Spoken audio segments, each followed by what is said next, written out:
Gorgeous music, gorgeous vibes. It's our custom to ask for topics that you want me to cover during the service today. So if, reach into your soul and find out what's important to you at this time in your life and the world. Share it in a word or so. Okay. Spiritual maturity. Pain. Somebody else said something?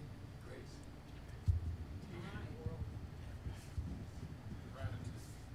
Okay, that's good. Thanks. Symptoms of awakening. Is that all? Okay, thank you.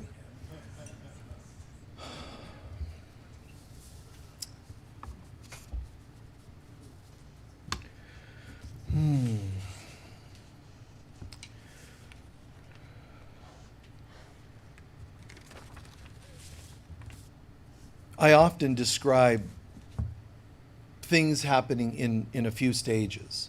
There are generally, we talked about this a little bit last week, there are generally 3 stages of things that we go through, and it can be expounded upon to make it 5 stages, but everything we study, everything we learn should be kept simple, recognizing how often the Trinity of God is replicated in our world, in our universe, because it's sort of a signature on creation to keep finding the Trinity, the stamp, the signature of God in so many things, whether it's levels of the structure of blood to the levels of the cosmos. You'll just keep finding this 3 or 5 or 7, but typically things broken down in 3 stages. Like there's this concept of you learn, you're growing. Then as you're growing, you're applying, and then you become integrated. That's 3 stages of that. Healing is really in 3 stages, whether it's prayer or some other form. Healing is in 3 stages. You first have to acknowledge there's an issue, and hopefully go so far as to say it's more than I think it is, because otherwise it's symptomatic. So I'm acknowledging there's an issue in my life or in the world. I'm acknowledging that, and that this is deeper than I think. Number 1. 2, I'm surrendering all of this as unconditionally as possible. See, taking it, emptying it, so that it can be refilled. 3 stages. Acknowledge something, empty, refill. 3 stages. But technically, those again can be expounded into 5. You're recognizing there's an issue. You're accepting it's deeper than you thought. You're surrendering it. You're replacing it, and you're giving thanks. 5 stages. I talk about the 5 stages of healing as the soul level healing process. Those 5 steps, if you go through them, heals the soul. Very few things you've ever heard of actually heals the soul. It can adjust the body. It can feel nicey nice. It can be soothing, relaxing, all kinds of things. Calming, everything from herbs to body work. They're beautiful. They're not necessarily healing the soul. Not that they can't package it, soul level tea, but they're lying to you. If you don't address the feelings in the soul, you're not healing the soul. You have to own something is off here. Now, mind you, it could be physical symptoms, financial symptoms, but something's off. Where is it off? In the world, it actually isn't. It's off in me. Where in me? My heart and soul. In the Trinity of God, everything's fine. I am that I am. In the humanness, everything's off. Where did it go wrong? It's in my beliefs. This is the bridge between God's reality and our illusionary version of reality. And it goes wrong in here. It goes from, I know what God is, to I'm not so sure. My belief systems are what makes or breaks my reality, if that's not already clear enough. So I talk about those 5 stages, but one of you was asking about the symptoms of awakening, and I want to get into that too, as a 3-stage concept. Before I do, there's a book I wrote a long, long time ago. You're not going crazy, you're just waking up. And it's very important because the world, see, again, People and the world will come to me and they'll say, well, what's going on in the world? What's happening in my life? It's so beautiful if we would just get to know these things that are so often repeated by me and now others too. You know, there's 5 stages that you go through. You can summarize it as 3, but generally 5 stages. You're going to learn everything the easy way or the hard way. If you can be more like master, then you'll say, I recognize there's an issue. I'm going to work on it, replace it with God. Great. If you're really proactive spiritually. Otherwise, here's what's going to happen to you. When you don't work on your stuff proactively or in advance, when you don't, you can expect the following 5 steps. Dismantling, emptiness, disorientation, and then rebuilding a new life. And some of us are like, oh, I like that, rebuilding it. No, you don't get to go to those. You're going to continually be dismantled, experience emptiness, raise that please, and then feel disoriented. And when you're disoriented, here comes your inner control freak. I don't like being disoriented. You know what I need to do? Take control of my life and fix it. You're going to fix it with the same brain that screwed it up. And then you're going to get dismantled again and feel empty again and be disoriented again. At which point you'll feel anxious, try to be a control freak, and you'll do it again. These are called rebound relationships. These are called patterns. I have this pattern of because you never make it to stage 4 and 5. Okay, so tell me how to get there. Oh, an herbal formula ought to do it. No. You cannot get to 4 and 5, which is rebuilding a new life, without dying well in the old life. Oh no, I don't want to die well. I want to keep making my life into something so that I don't have to deal with the fear of endings. Well, then you can't change. You have to die well, man. Do your swan song. Bring it on. Let's go.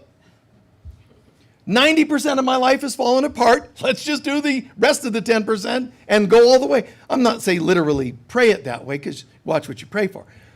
But it still helps to recognize, oh my God, this is what's happening. Listen, please. You're going to get dismantled. I'm a person with degrees. Nice. Thanks for sharing. I'm telling you, those degrees are going to catch fire. They're going to burn in a fire, and you'll have to order more, and then they're going to lose your files. And then, why? Because the universe wants to find out who you really are. And if paper is who you think you are, they're going to get destroyed. If you go, you know, what I really like about my life is I know for sure, I don't know anything else, but I know I'm a good mom. Just wait. Wait till they hit adolescence or whatever. Everything you think you believe is got to get questioned. I'm such a great musician as long as I've got my band. What if they go? And they will. So that you have to decide if you are a spiritual musician or a member of a band, and that's all you are. Bands break up all the time.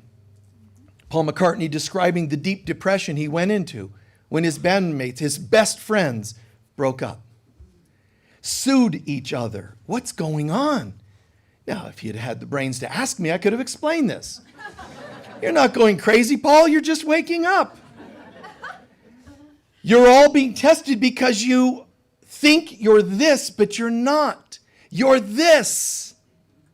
You're not a mom because your kids get straight A's. That's hinging yourself on an illusion. And that's an accident waiting to happen. I know that I'm very attractive because I have someone in my life who always tells me that. Order up! It's all that happens. As soon as you have an attachment, you're sending it out to the universe, and the Divine Mother says, wonderful, beloved, I'd like to help you with that. I know just who to have them cheat on you with. Just the right buttons pushed. They got to be younger than you, and whatever your buttons are. Or if it's the money or whatever, games that'll most mess with your mind. Not because she's trying to harm you. She's only mirroring your doubts and fears. And one of you is asking the words letting go. This is where you'll learn to let go. The dark night of the soul, a mini version or a grand version, you're going to get dismantled. Whatever are your attachments, the rug has to be pulled out from under you, which is going to lead to depression. But I call it emptiness, because emptiness is far worse than depression. Depression can seem like I'm kind of low today. No. Emptiness is like, I'm so empty I can't even feel depressed. That's a good day. On a good day, I feel depressed. Emptiness, it's like oblivion. I don't know who I am. I thought I knew. I don't know what I am. I was this, but now I'm not. This, and now I'm questioning this, but people don't trust that anymore. I don't know. And that emptiness is it's just a profound stage to go through. You're going to panic, but you don't have enough energy to try to fix your life when you're in emptiness, because you're still beat up psychologically, emotionally, physically, financially. You're still, the rug gets pulled out, you collapse, and you're in a state of, just like if you had the rug pulled out, literally. You're in a state of what? Pain, shock, right? Surprise, like, what? See, but you're not even at the what happened. You're still in the pit. You're still hitting the ground. The wind's still being blown out from inside. So you will get dismantled. You will go through emptiness, and you will feel disoriented. Disoriented means now, after you've fallen and you start to catch your breath, you start to go, what happened? See? And the answer is going to come from your ego. They did something to you, but I'll show you how to bounce back. They cheated on you, but I've got somebody you can get back at them with. It's going to give you all kinds of manipulative ways to cope. Why? Because it doesn't want you to heal. It's what pulls the rug out. It's what the emptiness is about. And now it's screwing with your mind, trying to get you to come up with a temporary fix. You see? Like a drug dealer deals you this stuff, you can OD, and it's at the hospital selling you more. But I'm there for you, man. I just want to make sure you're okay. Listen, how much money do you have? It's bizarre. It's that it could be that bold as to try to deal me more while I'm in the hospital. But that's what the ego will do. You're disoriented, you're feeling totally vulnerable and so on, but it's still there. I don't know, is what you say. Who are you now that you're in disorientation? See, disorientation, good word for it. Because you're going to try to figure out what happened, who did it, what you're going to do about it. I don't know. You know, honey, well-meaning people will say, I don't like what they did to you. You got to get back on your feet. And then they make brilliant suggestions like go to a bar and find someone new. Don't listen to these people. Don't listen to them, because they're still in the loop that Buddha warned you about. The wheel of illusion. But the only way you can get to the next two stages, which almost nobody does, is you have to cross a bridge to the next two. And that bridge is a bridge of surrender. One of you asked about surrender. A bridge of surrender, letting go. I don't know. What am I going to do now? Well, I've got to research and find my certificates, get new copies. Shh. I got to find someone else. Shh. I need a new job right away. The more you rush, the more miserable you'll be in the next job. Well, I've got to do something. Let go and let God. Now, I'm not trying to be impractical and just say, just wait. Just sit there and you'll notice. Open your checkbook. Numbers are just going to start filling your bank account. I'm not telling you that. Do the essentials of what you have to do to still survive. Get through. Brush your teeth, please. However, you're going to change and you're going to say, these are the things that I thought brought me normalcy and sanity. They didn't. They didn't. That's actually a very valuable point in life. But it's the worst point in life, because this world teaches us this is what's real. You're going to go through changes that are going to teach you that's a lie. It's not practical to walk around the world and go, It's all an illusion. They're going to lock you up because it seems like you're insane when you start to wake up. And certainly there are some people that start to wake up and have some instability psychologically. But I'm just saying that in general, when you start to wake up, when you say, next time your partner says, if you don't do this, I'm leaving. And you go, bon voyage. I wish you so well. I really do. Bye. Or don't let the door hit you. No, you don't want to use that one. But whatever you're going to say, it's coming from a place of, it's okay. Mom, if you don't give me money to supply my heroin this month, I'll never speak to you again. Then just say, I'm sorry, I couldn't hear you because you're not here. I don't acknowledge your existence. Here's what I acknowledge: healthiness. I will give you and help you in any way I can that supports healthiness. Anything unhealthy, I'm not interested. Well, I want, not interested. Out. Oh, I can't do that. That's because you're an addict. You're addicted to a codependent relationship with sick family members. But guess what? The family concept's an illusion too. That which is flesh is flesh. What did Jesus mean by that? Don't let that control you. It's just nothingness. Big deal. Don't take it so literally that this is important. They're your kids, so what? Next time they're your dog, next lifetime. I mean, who cares? They come back as a bird in a cage. Who cares? None of that matters. But that's my child right now. But that's my husband. Yes. But I want that. I want this image of a perfect marriage, and you don't have one of those. I want it to last forever. It won't. Your next lifetime, you're going to sleep with 10 people. The one before that was 50. Just stop having these false illusions that this is what makes up life. It's not true. Well, then what do we do? I don't know. Well, great teacher you are. A counselor that says, I can define all your problems and I have no idea what to do about them. But that is actually wonderful when it's done right, which means let's ask God. My life has fallen apart. I feel empty. Now I'm totally disoriented. I'm going to try to manufacture a new life. No, stop. Breathe. No, but I can't. You're going to feel anxious because that's the control freak. That's the ego being starved. It's the ultimate meaning of fasting. I will not listen to the voice of evil, ego, and so on. That's fasting. When Jesus says to his apostles, and they say, we tried to cast out demons, but in some cases it didn't work. He said, you need more fasting. He didn't mean that if you can go without toast this morning, the demons will go, oh, well, we're out of here. Someone that didn't eat toast, oh my God, all-powerful one. You avoided your Wheaties or your cappuccino, we're gone.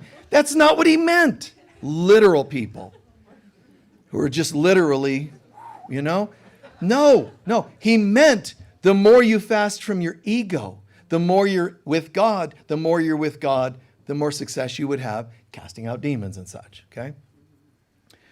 So there's these stages, and you want to get over that bridge. So you have to be patient during the disorientation. When your mind is going to be at its most active panic mode, well, you got to do something, and your friends are all going to support that. You got to do something. You got to come out. You got to date again. Just remember, don't say it this way, but get behind me, Satan. All of their ill suggestions, no. This is what the book of Job was about. Job goes through the dark night.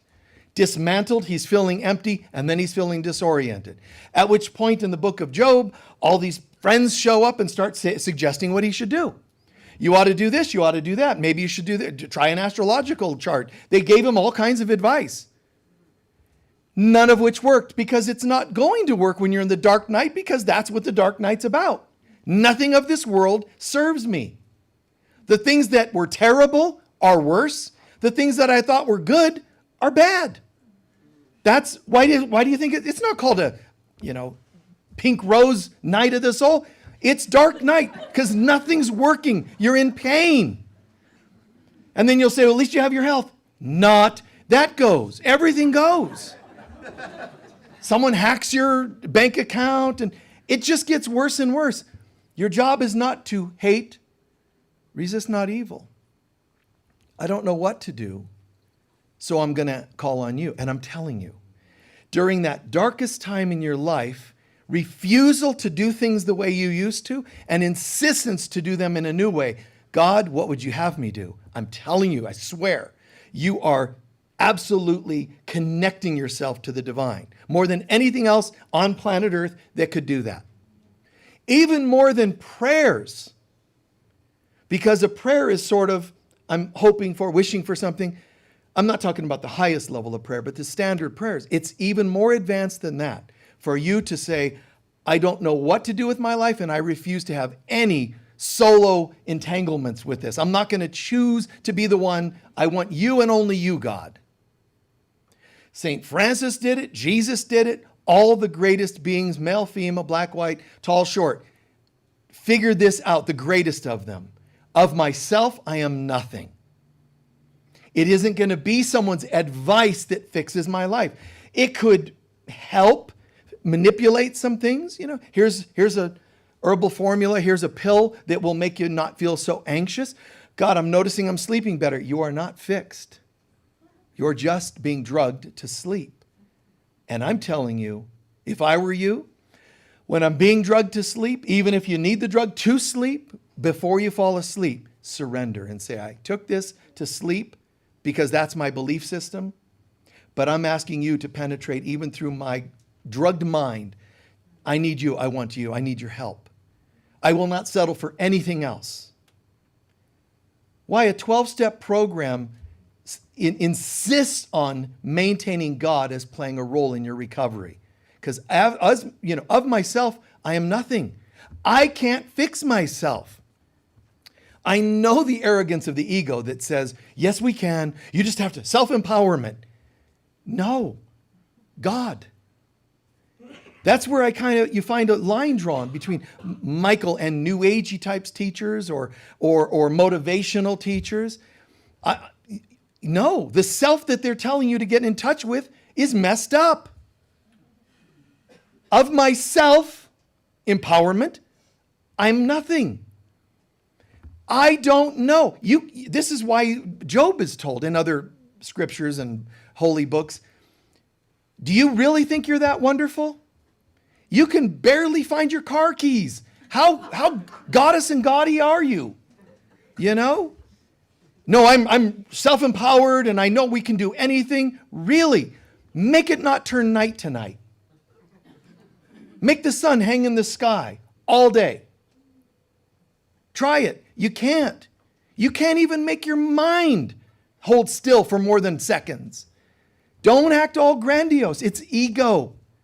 Of myself, I am nothing. That doesn't mean a codependence upon a power somewhere else. God's here in my being, but so is my ego. Which one am I feeding? Which one am I nurturing? Which voice do I listen to? That's what determines these things. There's this, you could say that spirituality could be gauged. Your level of spirituality could be gauged. A Course in Miracles would say, it's gauged on your sense of inner peace.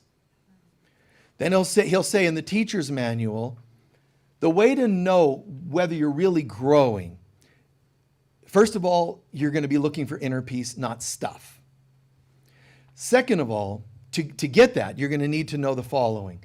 What is the inner peace you're searching for? So you make a commitment, I'm searching for inner peace, but he's saying you have to know what that is like, or else you won't know where to find it. You'll be distracted with false versions. So he makes it a point to say it's like nothing you've ever experienced on earth. Inner peace is something nothing of this world can give you. So when you've had those moments where it's just, I feel happy and I don't know why, you're experiencing God. And God didn't just say, well, there's a loser I'm going to go and sprinkle some light onto. You had to have deserved it. You had to have earned it. You had to have made choices to pray and meditate more often. In other words, your moment of feeling God came from some part of you choosing it. So own that and get like, oh my God, I'm getting it. I felt peace today. I felt joy today. It's kind of cool. The second thing he recommends, besides know what you're going after and what it feels like, it's different from anything this world can offer. The second thing he says is the way to feel that, the way to achieve that is primarily forgiveness. Forgive everything, anything, everyone, anyone. Constantly. Not the way you might think. It starts off with, okay, Jesus is saying in the chorus, I am supposed to make a checklist, a bucket list of all the people I hate, and then, okay, I forgive you, and I don't know about you, I forgive you, fine. And that's not what he's saying to do. Kind of like, I'm going to make a list of people I resent and then pretend I'm getting over them. That's kind of not right, okay? But it's a good start. True forgiveness means you're starting to understand this is all a reflection of my consciousness. The people I used to name that I liked and didn't like, false versions of like and dislike, those were all my opinions based on my interactions with them. My interactions with them were based on my lessons I thought I needed to learn. So if I thought I needed to learn patience, oh, look, a person that pushes my buttons. In the old days, I hate them. They're so rude. And you get people to agree. Now we all agree that they're we can judge them and get away with it. What we eventually just do is smile more. Like I can't even imagine thinking that person is making me hate them. There is no other person. We're all just seeing a hologram of ourselves. And I'm not saying you should get that immediately, but that's the goal. That's what's going to happen, is that gradually you practice one level of forgiveness and it starts thinning out all the walls and barriers to where light shines through and you realize it just doesn't serve me in any way to judge anyone. Why? Because it's bad karma. No. Because there is no one else but me. My judgment on others became my judgments on me, and I am as God created me, so what's there to judge?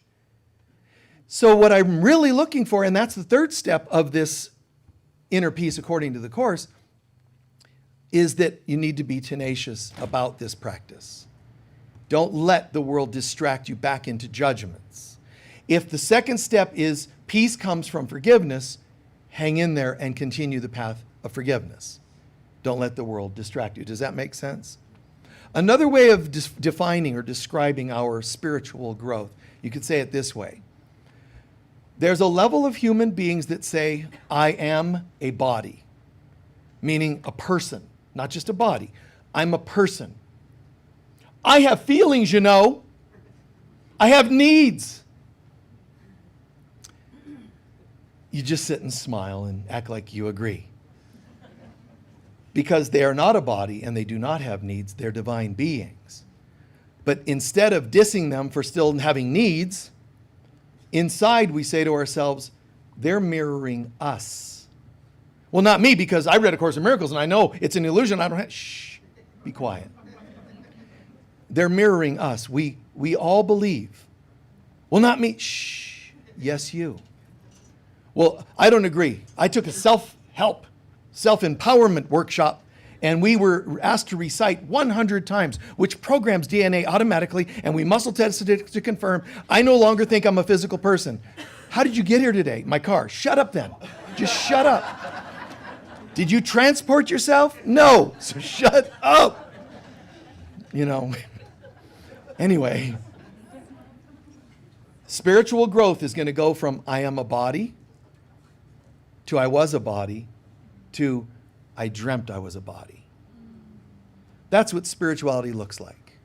Now, you don't want to go, okay, well, a minute ago I was a body, but now I'm going to go into it's just a dream. Oh, be careful. You're going to put yourself in danger trying to be more evolved than you are. It's better that you still sit and go through this one stage at a time. Before you know it, you look back and go, I don't identify with body like I used to, self like I used to. If someone's not in my house, I'm alone. Which category is that? I'm a body. Why is it in that category?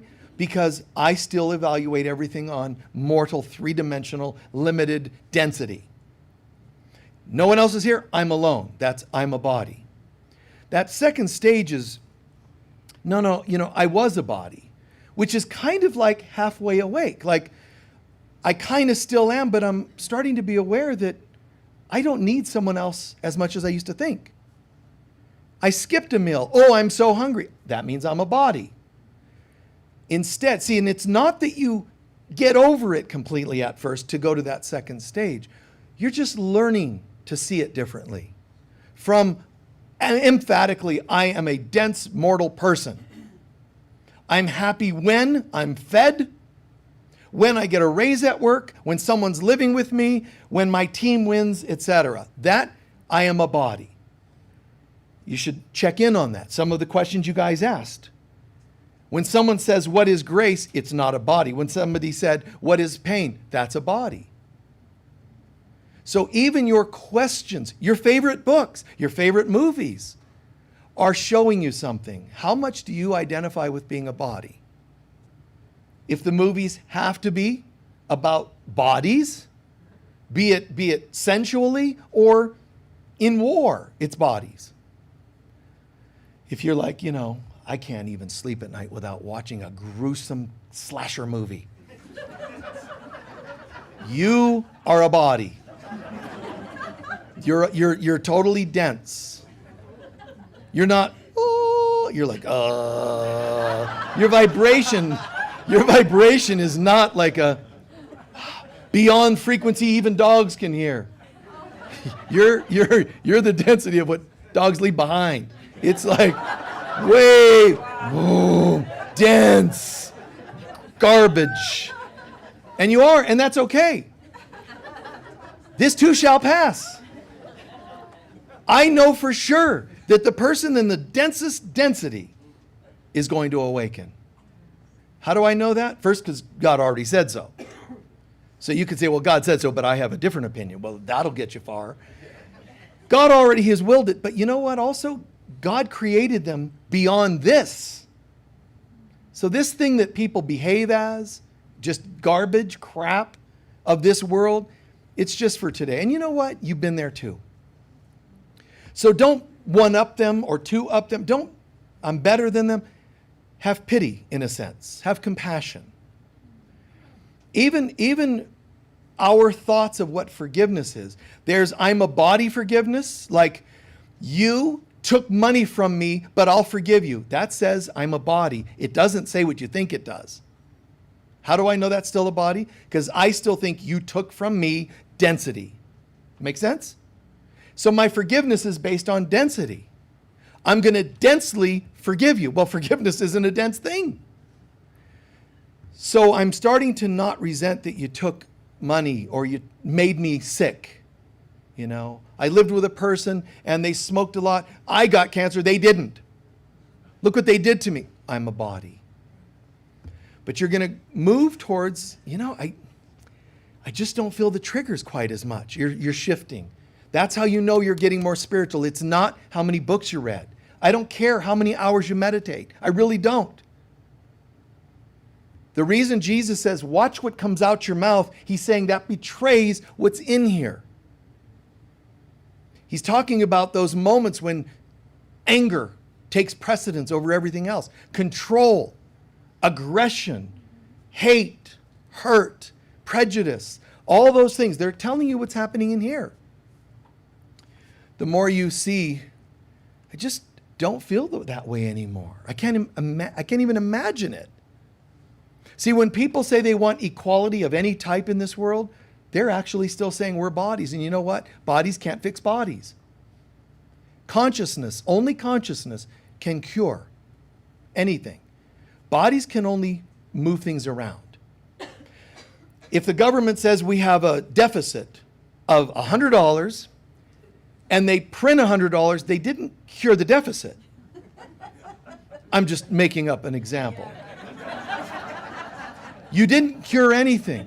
And if your partner leaves you and you're heartbroken, but you make a call to someone else, 1-800-DO-ME-NOW. Sorry. Now I got to delete that from my auto dial. Anyway. He's like, amen. You did not fix your hurt. You did not. You did nothing of value. You put off pain that you're going to feel tomorrow. Because when you run out of money to make that call and order up those friends, then it's going to hit you. Or it'll be, I know strange as it sounds, your favorite animal will die. And it's going to bring up the loss you felt when someone left you that you thought you could cover up with mail order fun or whatever. See, it doesn't work. And then that's why we end up going, I don't know. I don't know what's going to work, but God does. And that's a wonderful thing where the Christians and the Christian ministers occasionally will say, call on God. They're right, absolutely right. God knows. God knows what we forget. God, and when I say God, I'm not talking about just some thing out there. This is the frequency of divine love, cares, knows what we're in pain, but doesn't feed into the details, doesn't buy into the details, doesn't enable the details. Just knows that its children are not choosing love today. So what is God's will? That you choose love today. Did it happen? No. What does God will tomorrow? That you choose love today. God knows it's going to happen eventually. That's for sure, because we're divine beings. We can't not become divine. We're already divine, so it's inevitable. God also knows, even if it's going to take you 1 billion years to choose love over fear, time's an illusion, so it's okay. I'll just wait, is what God would say. The exception to that rule is that God would say, but in the meantime, you're suffering, and I'd rather you not. Now, I'm talking about God. Is that making sense how God would think this way? Yes or no? Okay, so then how do you think we're supposed to be viewing this? The same way. Know that even when your children are making mistakes and going into, your exes are making big mistakes and descending into dark night of the soul and hell and karma, and so on. Think of it as God thinks of it. This too shall pass. That it's going to be okay. I've been there too. It's an interesting thing about forgiveness, because there are certainly stages, higher and higher, deeper and deeper stages of forgiveness. We might assume, and correctly so, that the Christian navel chakra level of forgiveness is still someone did wrong, but you're going to forgive them. A little higher chakra called the heart is the Buddhist version of forgiveness, which says only pain could have made you do these things, so I'm going to hold you in my heart and disperse your pain so that you're forgiven. See how practical that is? I'm not going to fight with what made you do it. I'm not going to judge what you did. I'm just going to hold you in a state of compassion where we disperse what caused it and the results. Is that cool? Is there any higher version of forgiveness? Yeah. There's one more. Because we're going up the chakras, and that's the heart. There's one more. Christ consciousness version of forgiveness, which is synonymous with God, because that's part of the Trinity of God. So what does Christ consciousness look like when it comes to forgiveness? Believe it or not, in God, it never happened. So there's nothing to forgive. There's nothing to even hold compassion for. Wow. Now some of you are going, I hate that one. Some of you are going, I'm totally going there. Listen to me, please don't. Whatever level you're at organically, work at that level and evolve to another organically. Don't try this at home, kids. Do not try to go, there's nothing to forgive. If someone's kicking you in the leg, you don't just stand there, there's nothing to forgive. This isn't even happening as your leg is fracturing. No. All I know is I'll be there at that level. I know that. In the meantime, someone's acting violently, restrain them. It's the right thing to do now. There'll be a day where just my thoughts could cure a person from all insanity. I'm not there, but I'm going there. Is that making sense? From the body, I am a body, I was a body, still acknowledges that I think I was and partly am, to one day, I am as God created me. I'm spirit. I know that I once dreamt that I was a body, but it's a dream, so who cares? Well, now I remember there was this one dream where you did this. What's going to happen to you guys? If you get this, what's going to happen when somebody wants to hold you guilty for something? And you know it was a dream. What do? It's a secret. Don't tell them. Listen, Nimrod, it was a dream. It's part of the illusion. Why don't you get it? You got to forgive me or else you're in this thing over here called density. Don't tell them that. You're more profoundly spiritual when you can know the truth and respect the illusion. I know that it's an illusion. I know that this was just a dream. Well, no, you did this in a past life. It's a dream. But don't say that. Say, if that's so, I'm sorry. Please forgive me. I love you. Thank you. Even without those words, that's the attitude. That's the mindset. You see what I'm saying? Know how to disperse it. Know how to not feed it. How can I be the most help? It's never by preaching. It's never by guilting and shaming. And when you do that, even if you think it's righteous, well, Michael said and the book said, and it's an illusion, so it's right for me to tell them. No, it isn't. The most right thing you can do is bridge with people where they're at. And if you're really as brilliant as you think you are, you'll figure out how to plant seeds right there. If you say to somebody, look, we're going to learn gardening today, and there's this rock hard desert kind of soil to work with, you can say, do it, make it happen. Come on, where is it? That's not appropriate to expect people to be at a certain level. You might explain, I know what you're doing. Would you like some help? Oh, yes, I would love some help. Well, then let's break up this ground and put some soil, some compost in there and mix the soil. You see what I'm saying? You find a way to bridge. How do we make that which seems impossible possible? And it won't happen by saying to them, that's your problem. We're in this together. You see? We're in this together. Find a way to bridge. Find a way to, work with people on whatever's going on in their life. That bridge is the presence of the Divine Mother. You're being the presence of the Holy Spirit when you ask, how do I bridge this moment? How do I, connect with something that seems especially so unsolvable? That's not the way the Holy Spirit sees things. It says, well, let's consider all the factors and how do we bring them together in a way that brings the most good to the most people. Okay? So those 3 stages. I dreamt that I had a body, but since I know that I still have to get somewhere, I'll go ahead and drive. I still will pick my children up on time at school. I'll still take care of these practical day-to-day decisions, you see. But I'm not as invested in them because I was a body. And now I'm learning not so. Play the game. Playing the game, you might see, no, but that feeds it, that confirms, because the brain and the neurons, and the more you repeat something, shush. You're not your brain. You're not what you think you are, mentally, intellectually. If you want to get beyond being stuck as a body, then you have to start living it, and that means patience with yourself for the moments that you are still a body. Damn these physical needs. That is an unhealed person.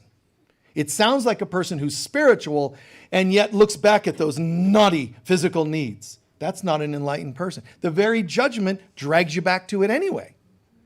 Instead, God, isn't that funny?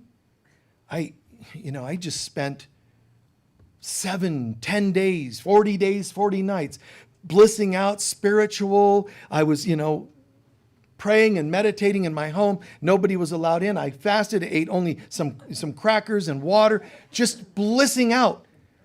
The next day, I opened the door, and there were some people, annoying neighbors that were doing this and that. How do I deal with that? You're supposed to take your 40 days, 40 nights of bliss to those people. So you don't walk out and go, God, you're totally pulling me out of my center, man. which means you have power over me and I'm weak. Instead, learn to smile a little bit and go, this is funny. Like, good one. You knew just who to bring to my front door. You knew just who to give my phone number to. And laugh at it a little bit. It's powerless over the divine in you, but we're not all the way there, so it kind of tweaks. It kind of triggers me still. Learn to look at these things, please. A little bit more of a smile, a little bit more of a wink through it all. I'm not saying it's always easy. How do you look at war and say, oh yeah, wink? By saying, I don't know how to view this war. I don't know how to view poverty, molestation, abuse, abandonment. I don't know how to view any of them. You know how I know I don't know? Because every one of them ticks me off, hurts my feelings, scares me. So I know I'm not seeing it from God's eyes, because God is like, really? Anything on planet Earth, you think it really topples the Lord? I want to see as God sees. Make that your goal. How would you have me see these events? How would you have me perceive these events? It's to a place of, but I'm still a body, and while I'm here, here's the good news as I close. While I'm a body, I can still use this body to convey God. It's not God's here, body's here. While I'm a body, how can I be your presence while I'm here? A smile, paying things forward. Something I started using lately. I help people, if I'm in line at a place, and I always pay the other person's whatever they're buying, And, the different responses. Oh, you don't have to, or, oh, that's so kind, whatever. And I just kept, I'm just using the words loving kindness or love and kindness. This is just my belief in love and kindness. See? I don't just go, no, that's okay. That's not enough for me personally. I like to leave a seed planted. This is an act of loving kindness, or you deserve it. See, I'm trying to change something in their minds other than, wow, somebody bought me this thing. I'm trying to convey because you deserve it. I want to change their soul, their heart, their beliefs, not just their pocketbook. Is that making sense? Please take a few centering breaths.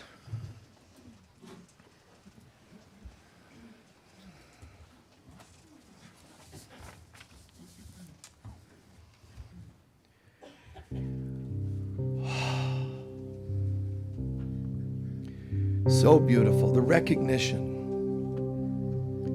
5 stages. Dismantling. You're not going crazy. You're actually waking up.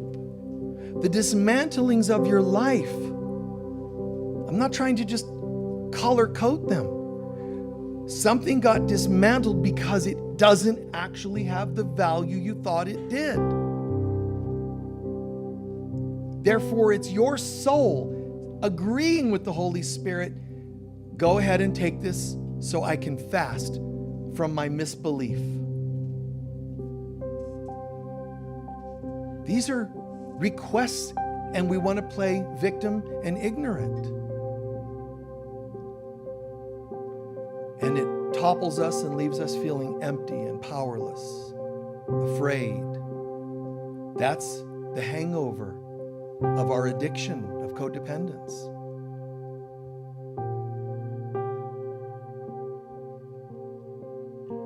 Accept it. It's okay. If you're going or are into emptiness, it's okay. Say it to God. It's painful. I'm afraid. Get it all out. Say it. Don't be afraid. It doesn't limit you by being honest about how you feel.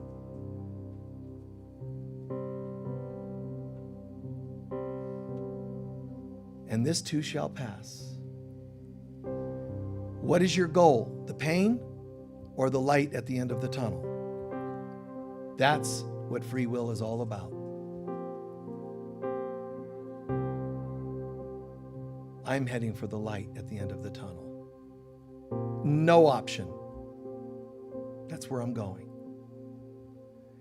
To do that, I can't judge hate during emptiness. And I can't resist surrender, which is the third stage of healing. My disorientation stage needs to be filled with surrender, surrender. I don't know. Show me, God. Do you have that level of vulnerability, humility? Are you able to try that out? I don't know, but you do. Show me and guide me to a new life. And before you know it, you'll be in the light at the end of the tunnel giving thanks. So if we know that's true, then why not give thanks in advance? I am heading to the light, even though I feel dark. Even though I walk through the valley of the shadow of death, I will fear nothing because I know the light awaits me and I'm walking into that light now. And imagine this. Imagine turning on one or more television or computer screens and seeing absolutely horrendous events. It's okay. Just do it. It's not going to hurt you. Turn it on. Look. Look at the most gruesome, out of control, addictive behaviors, war. Look at the TV screens. Hopefully see more than one with different scenes on one or another. One may be personal crisis, one global.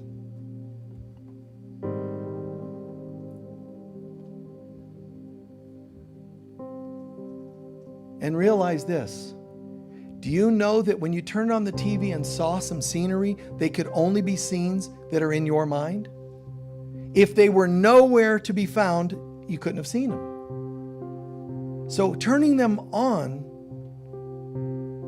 activating them, there's still thoughts within your or our minds.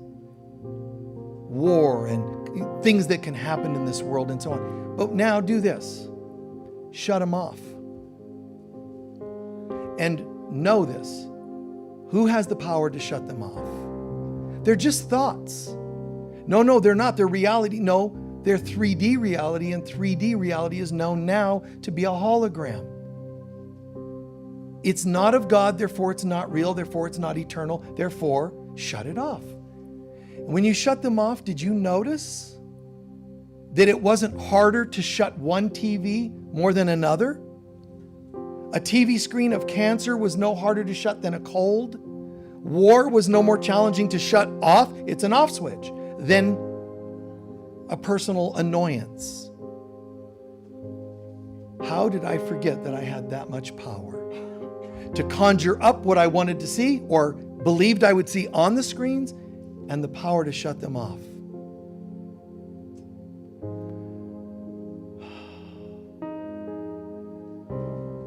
And take this into a 1 minute of wow.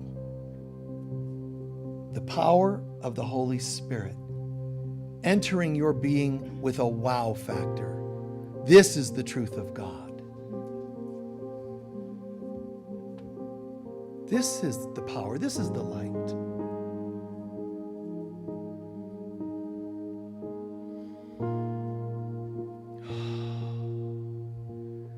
Feel it.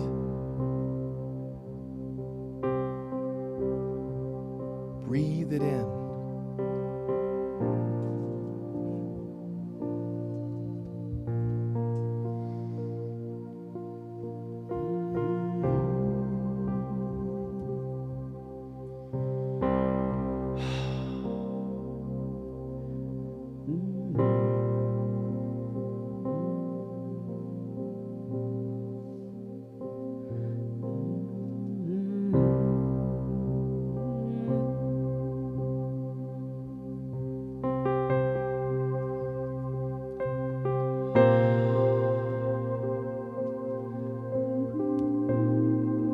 Feel her presence. Feel her reassurance.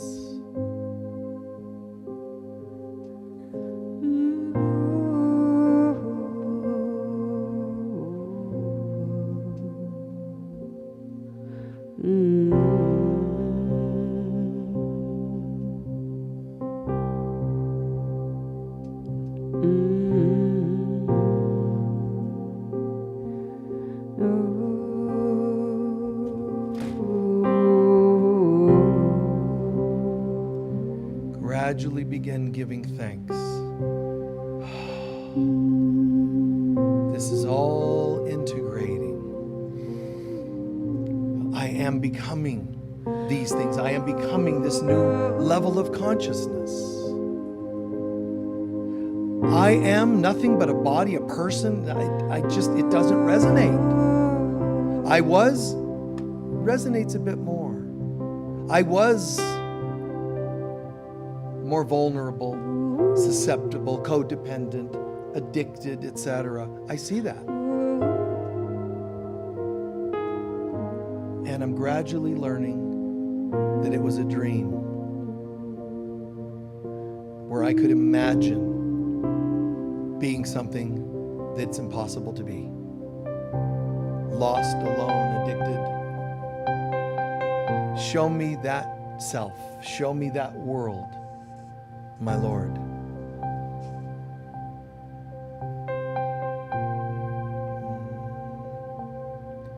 And I give thanks that this and only this is true and real.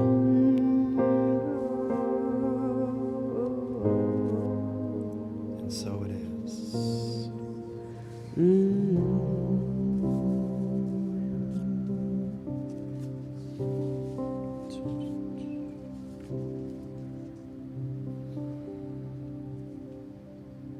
Thank you. Very gradually back into your body that you don't have. Integrating into this room that isn't here.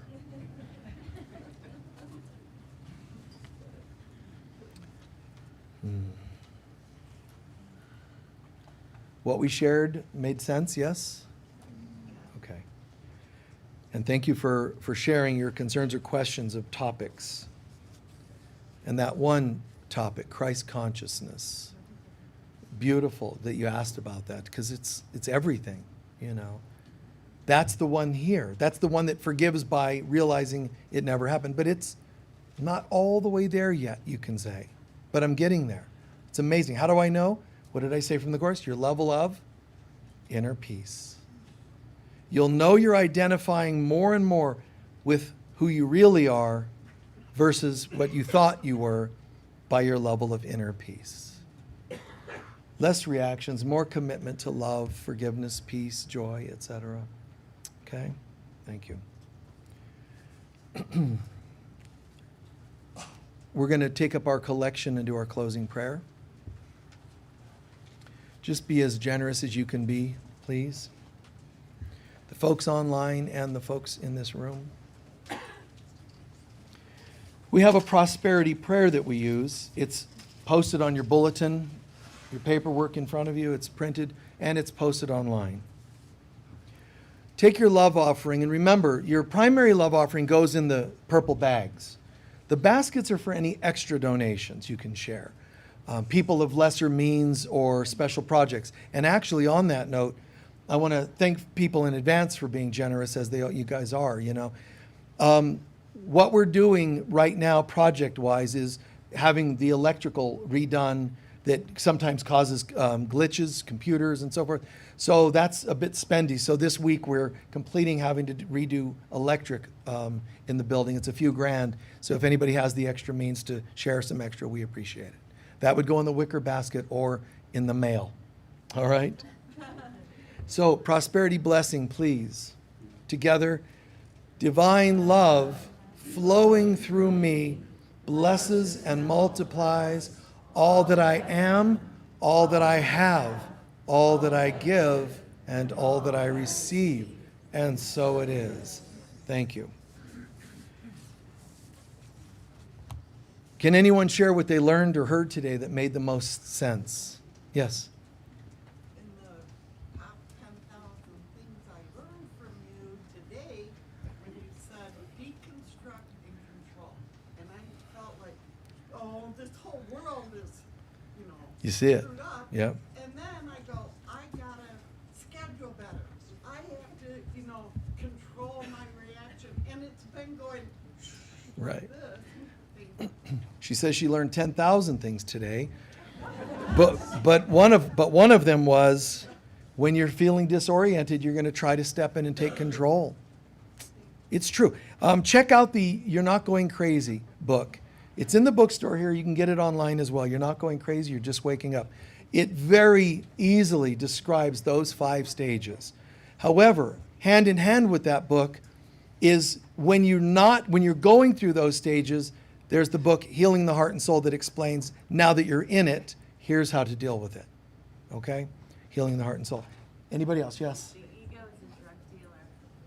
Yeah, the ego is like a drug dealer, absolutely. Messes you up and then tries to sell you the cure with more of the same. Anyone else? Yes?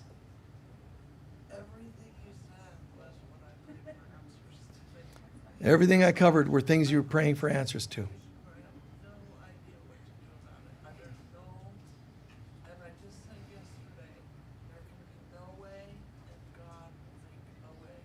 But I need to increase my faith to know this, so everything. Right. Beautiful. You're welcome. Everything we covered today was things you were praying for.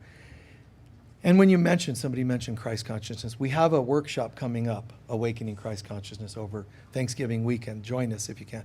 Profound. It's so amazing. It is. It's so beautiful. I've done it for 30 years, every Thanksgiving. And it's just so profoundly deep. But we cover so many things, secret teachings of Christ and so on and so on. But one of the cool things is how Jesus says, I am the way. And, some people interpret or misinterpret that to mean this or that. And really, the term druid means guardians of the way. That's part of the name. They knew Christ was coming to the world, and they were preparing for it, which is why so much of Christianity actually grew faster in Europe, because Druids were there holding space for this coming consciousness. But Jesus says, I'm the way. Well, before Christians were called Christians, you know what they were called? The way. See, it's not the way, like comparatively. It's the consciousness of Christ. This is the way home. Nobody gets through to Father through me, but through me. Well, what does that mean? Christianity? No. My consciousness. What is his consciousness? Christ. That's obvious. So it's by remembering the Christ that we go back home to God. By remembering but living, being, thinking as the Christ. How? Again, forgiveness. Not just forgiving annoying people, forgiving that you even believed you ever separated. Believing that you ever came here. Believing that the world has power over you. All of it needs forgiven. Whether it's somebody you thought had power to harm you, which means appearance, they did, they really didn't. And as I remember my presence, my oneness with God, they have no power. Why do you think Jesus said to Pilate, you have no power, but that which I'm giving you. And because I want to be crucified, I'm hiring you today.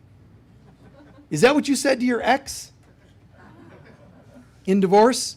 Your Honor, funny thing, I thought that they did this to me. Funny thing. And by the way, ex, you have no real power except for that which I gave you. I gave you a victim. I gave you someone who didn't know who they were. Perfect prey for, a carnivorous ex. No, you don't say that. But you see, you start to get it. When you get the message, the messenger disappears. I won't be needing you anymore. To say to exes, mom, dad, who did this and that or didn't do this, I won't be needing you anymore because guess what? I found out who I am. I don't need you to be better and come back and do this again so that I hope you're better parents. I have no needs whatsoever because I am that I am. Retire everyone from their roles. That's another way of looking at forgiveness. A couple of quick announcements and our closing prayer. Just a couple quick ones, actually. Remember that the crystal bed is available here each week. It's got the crystals, specifically cut crystals that balance and charge the body. It's really a profound experience. It really is. Thank you for joining us on social media. If you're watching this on any form of platform, we appreciate it. I'm glad that these things can reach you all around the world. I really am.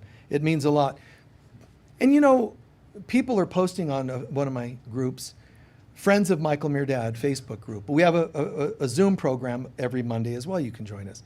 But you go to the Friends of Michael Mirdad Facebook group, and then you can get into the Zoom group and watch this live where we interact. But part of my point is, listen, guys, when someone posts on there, and they have this last week, you know, I said, what have you gained from my teaching? But I also added, it's not just my teaching. I'm not looking for kudos. What have you gained from my teaching? And then take that and thank God that you attracted that in your life. See, I'm just the messenger. How have you changed? Thank God for you and your connection growing to God, right? But if even one person, only one responded, and it's like more like 100 that posted things, but if only one person responded, imagine this, that if someone ever said to you, you've changed my life permanently, how does that feel? If anybody in your life says, you reintroduced me to God, do you know how big that is? That's more than you paid an electric bill for me. You brought me back to God, or whatever wording they might use. I see those things and just think, wow, how amazing. But don't forget, there's people out there that say, you took me away from light, love, God, because of your harmful behaviors. This too shall pass. That was me, and now I'm over here. Forgive yourselves. Don't let other people hold you hostage to things, mistakes you might have made in the past. Just breathe and hear them out, and okay. But my point isn't that you go researching to find out how many people dislike you. I'm saying, are you contributing to one or the other more? Are you causing people to give thanks for your presence in their life today? Or are there people that are still cursing the sky that you exist? Which one do you want to nurture? Which one feeds your soul? Think about it. I know that most people in a program like this, we're definitely tipping the scales in the right direction. Just stay committed to that. We have videos played every day on the screens here from 12 to 2. It's free. Videos of talks of mine. It could be on anything, healing, dealing with narcissists, self-doubt, or other people that we put on the screen as well. We vary it so that it's all related to healing and awakening Christ consciousness. This afternoon, 1 to 4, we have, no you don't. We have an illusion. So November 9th through 11th, we have the Codes of Heaven conference. And there are some postcards here that you can pick up, because if you use these, you get to attend at a fraction of the cost. So pick these up if you like. They'll have them in the foyer. Okay, or you can talk to Nicole directly. She's the speaker there and also the coordinator. Where are you? Stand and wave. There she is. And today's our once a month devotional. So that means for the next 12 hours, I'll be doing every hour, I'll be doing prayer, and everybody, people around the world join us. We do prayer and conversation, inspirational reading. It's about 20, 30 minutes, and then we break, and then every hour we come back and do more. So I want to just add that we've got our annual Thanksgiving holiday brunch. You don't have to bring a plate, but if you're going to bring one, sign up in the foyer. The sign up isn't that you're going to come here to eat. It's if you're bringing something. So we can keep track of how many pies or whatever you bring. So join us. It'll be 10 o'clock a.m. Thursday, November 23rd. So we'll share some gratitude, some joy. It's potluck, but you don't have to bring anything, as I said. But if you're going to, sign up in there so we can kind of keep track. And remember, the Christ Consciousness Workshop.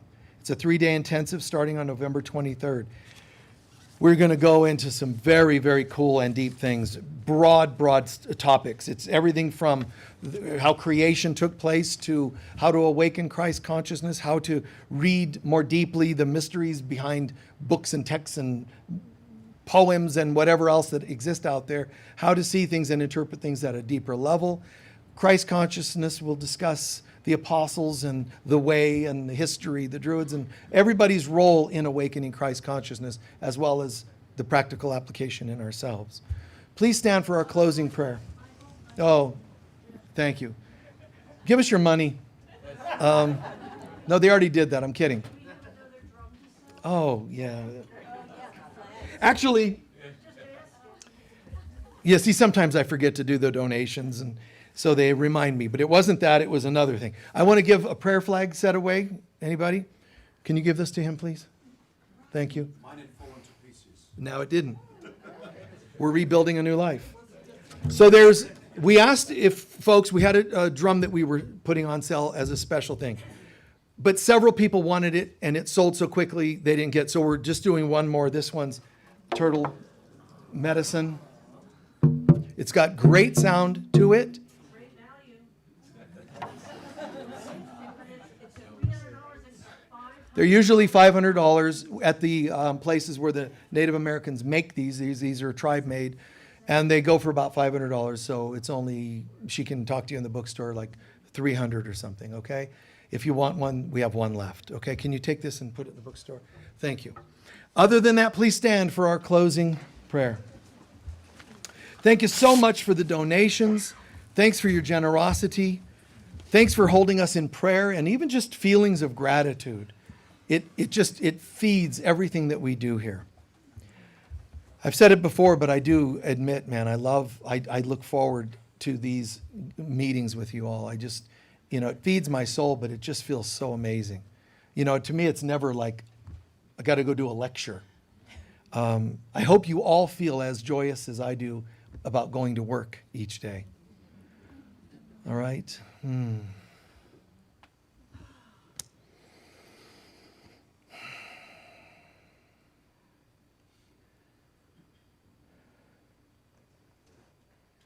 A sense of gratitude. Sincere, authentic feeling of gratitude. Strongly, firmly affirming the light of God surrounds us. We are the light of God. The love of God enfolds us. We are the love of God. The power of God protects us. We are the power of God. And the presence of God watches over us. We are the presence of God. Wherever we go, God is, I am, we are, and so it is. Thank you, and peace be with you. Remember the postcards for that conference in the